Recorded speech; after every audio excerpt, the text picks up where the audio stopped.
went to school at that time, if they couldn't read, they were put in classes for the mentally retarded or the emotionally disturbed. Now I'm talking about the 40s. It wasn't dyslexia itself, the name, that was of concern to me. What was of concern was that I knew these children were not retarded or necessarily emotionally disturbed. They needed to be taught to read, because speaking is natural, reading is not. It's a learned art, it's a learned skill. I was working on my PhD, and I was teaching in New Rochelle as a speech pathologist. I was having a hard time with some of the kids, and I asked their parents' permission to speak to their physicians, and found out that the physicians didn't seem to know much about, the pediatricians didn't seem to know much about kids with language problems. And they kept talking about boys and they'd grow out of it and all this weird stuff. And frankly, I got pissed. At that time, women were not accepted into the better medical schools in this country. McGill in Montreal, which is one of the best medical schools around, they took women. My background in speech path was a big help there. The usual questions were, why are you in medicine? You know, as a speech pathologist, and I kept saying, because the pediatricians need to know about these kids. In medical school, our professor of neurology was Wilder Penfield, neurosurgeon, one of the greats, and he taught us about dyslexia. So I learned the medical history of dyslexia in medical school, and put that together with what I knew in speech path.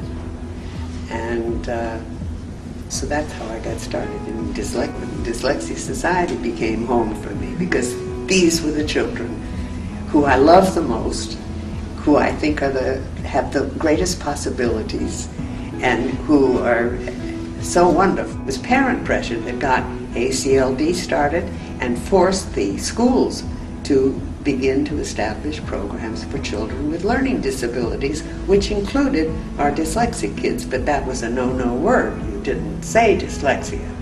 Yeah, I used the word dyslexia because I could tell the children about all these wonderful human beings who have dyslexia, and that they could do that too. And they were so relieved to know that they had something with a name attached, instead of something umbrella-like, like learning disability. There, so many of them are absolutely perfectly placed for this time in our world because of their tremendous right brain skills. I mean, these kids can visualize, they internalize visual space. They think in 3D. They are creative. They can out-talk you. They can outfox you. They get to, I keep thinking of them as kids who think around corners. I love these children because they have such capacity. And in a world that's turning into technology, they can do it. Real advice is to parents, stop looking at your children as though they have a disability. These are kids with abilities, not liabilities. Find out what your children do. Never mind what they don't do, they know what they can't do. You have to help them find out what they can do and let them know how important what they can do is. The same with educators, for God's sake. Stop thinking of them as disabled or handicapped individuals. These are individuals who you have to teach.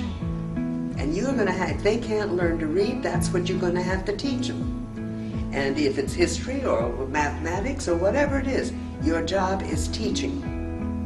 And your job is to be sure that you're reaching each child, because they're all different.